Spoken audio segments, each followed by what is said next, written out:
Hello dear students, I hope you all are safe and sound at your home.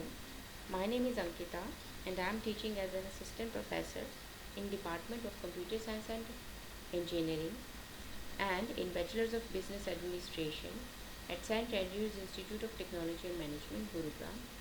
I welcome all of you to the online lecture series of System Analysis and Design, and in this today's video we are going to discuss about who is system analyst, what are his or her different roles, and the various case tools used by the system analyst. So analyst is a person, or you can say is an employee who is responsible for analyzing, designing and implementing the systems to fulfill the organizational needs. So in system development life cycle, the very first phase is planning, or you can say requirement analysis. So after gathering all the requirements, this is the person, the system analyst, who checks the feasibility of those requirements and performs the analysis of those requirements, and then further submit the report to the next level, that is design level. So he is the one who guides through the development of the complete informational system. He performs the various tasks, uh, like controlling, giving permissions to the various departments, that now you all are ready to go for further in the project development. So this is a professional, and after getting clarified with the all the requirements, he creates or she creates the functional solution, and by working with the technical team, such as architect or the developers, they create technical specification and the design. So in these terms, he plays a major role in the complete operation of the management information system. Or however, due to the current scenario, as the technology changes, the role of the system analyst have also changed with the time. So these days, the system analyst is seen more as a change agent, who is responsible for delivering value to an organization on its investments in the management information systems. So the role of the analyst encompasses both the business and the technology domains, both. And in addition to the change agent, the work for an analyst is not only requires good understanding of the technical knowledge, but also the business and the interpersonal skills as well.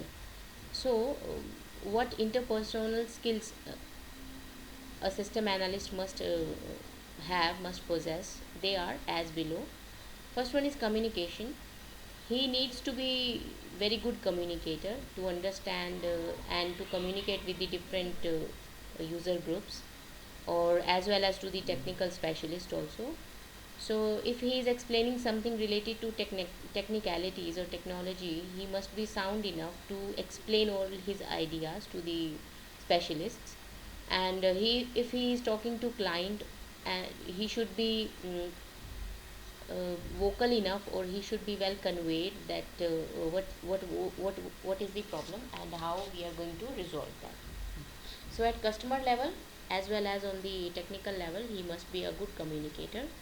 Sometimes the user may not be able to communicate with their needs fully to the analyst, but the analyst must be able to catch or understand what a customer requires. Second one is selling. The analyst needs to have a flair to sell their ideas and solutions to the user, so they can attract more customers or users as well. Sometimes this may be difficult, as the user and the clients might not know what solution will serve them best. So analyst must be able to convince them that this solution is best for you, and you must go with the one. So analyst needs to employ his selling skills also to convince the user on the suitability of the solution. Foresightedness and the vision. The analyst must have the foresight and the vision. So in Hindi also we say that doordarshi, so that they can factor in the future requirements of the user, even if they have not factored any in the design. Okay, even if any requirement was not given, was not put at the level of requirement analysis phase. So analyst must have a good vision so that uh, he can put some more important requirements by his foresightedness to the user. He must also have the vision with regards to the technological changes.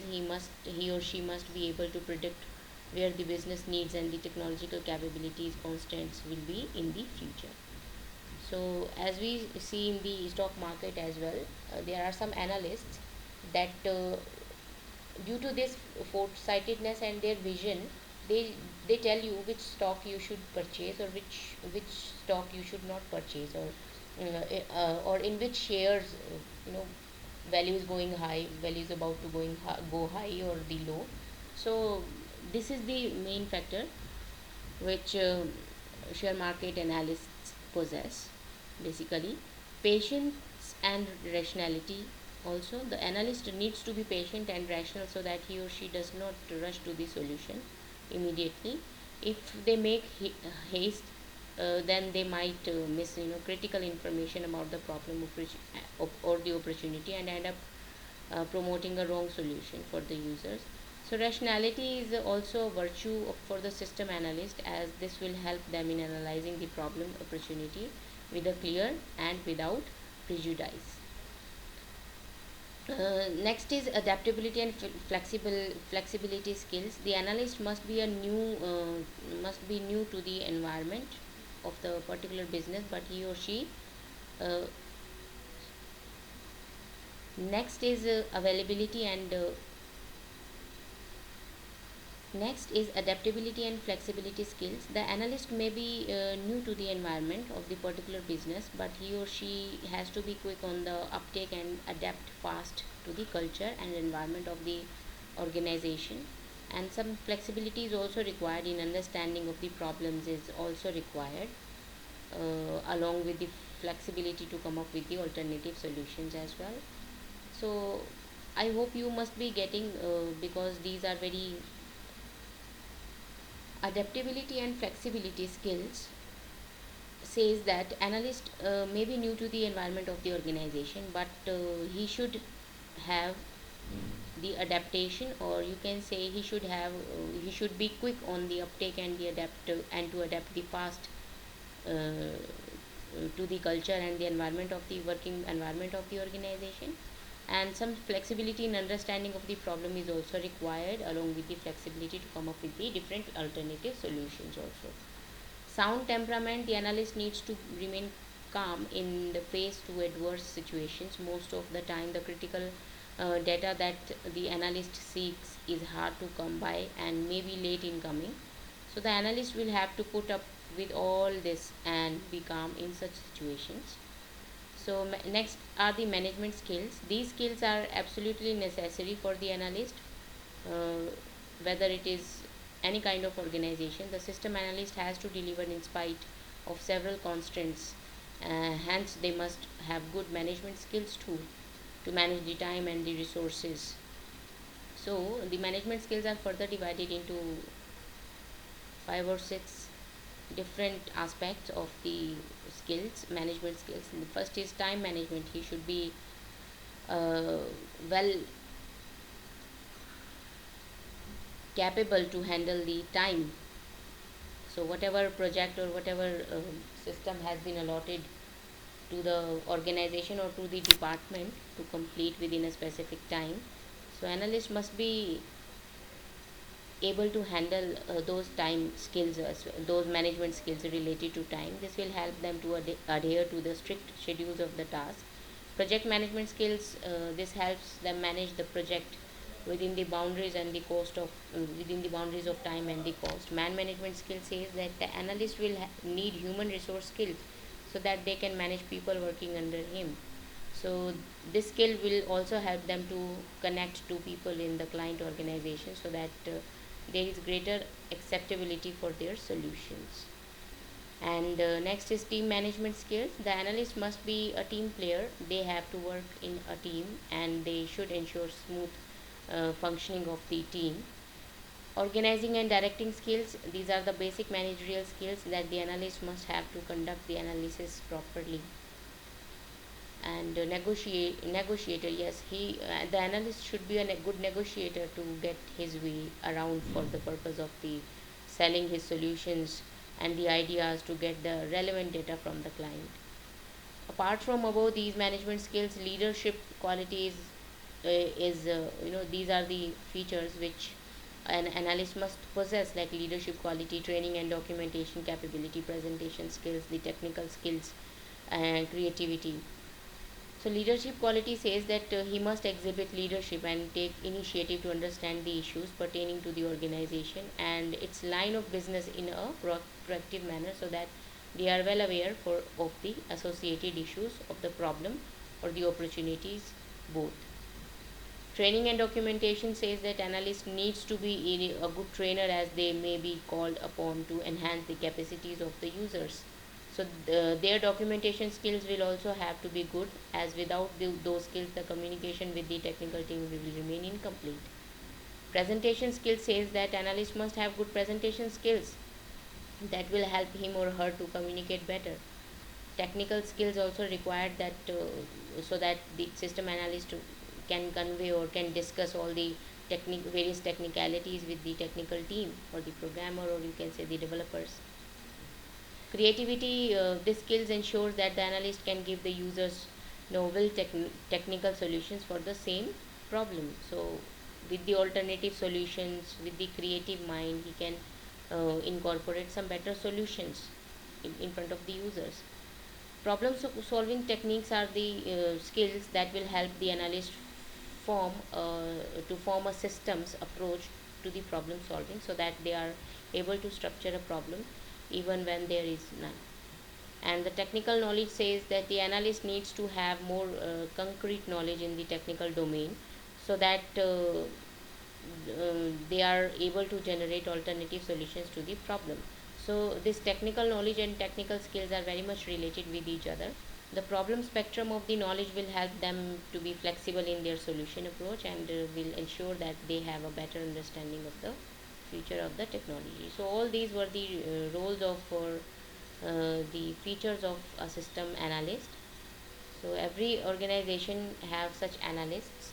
So these tools are the set of software application programs basically, which are used to automate the system development lifecycle activities. So next is case tools for the analysis. All the analysts, engineers, managers, they use certain tools which are used to automate the SDLC activities. So there are a number of case tools available to simplify the various stages of the SDLC software development lifecycle or system development lifecycle, like analysis tools, design tools, project management tools, database management tools, documentation, etc. The use of case tools accelerate the development of the project to produce desired results, and helps to uncover the flaws or the errors before moving ahead with the next stage in the software development. So these case tools contains following components, like these are the SDLC phases. So in upper three case phases, the upper case are used, and in the lower three phases, lower case is used, and the combinedly all six phases of the SDLC, they use integrated cases. So central repository comes first, which says that case tools also requires a central repository which can serve as a source of the common, integrated and consistent information. Repository is a kind of storage. It is a central place where the product specification, requirement documents, related reports and the diagrams and the other useful information regarding management is stored. So it also serves as the data dictionary. And the case uppercase tool says that these are used in planning, analysis and design stages of the SDLC. Lowercase tools, like in upper cases we usually have SRS documentation, requirement specification, analysis, DFDs will be there. So uppercase tools are used by these upper three phases. And lowercase tools, they are used in the implementation, testing and the maintenance. And integrated case tools, they say that they are helpful in all the stages of the SDLC, from requirement gathering or planning to the testing and the documentation. And these case tools can be grouped together if they have similar functionalities, process activities, and capabilities of getting integrated with the other tools. So there are different types of uh, case tools, like first one is diagram tools, processing modeling, project management. So whatever system or software we are developing, by drawing some designs or creating some prototypes, we perform all the phases of the SDLC. So the diagram tools are used to represent the system components like data and the control flow among various softwares components and system structure in the graphical form. For example, flowchart, DFD, data flow diagrams, they are marker tools for creating state of the art flowchart. And next is process modeling tools.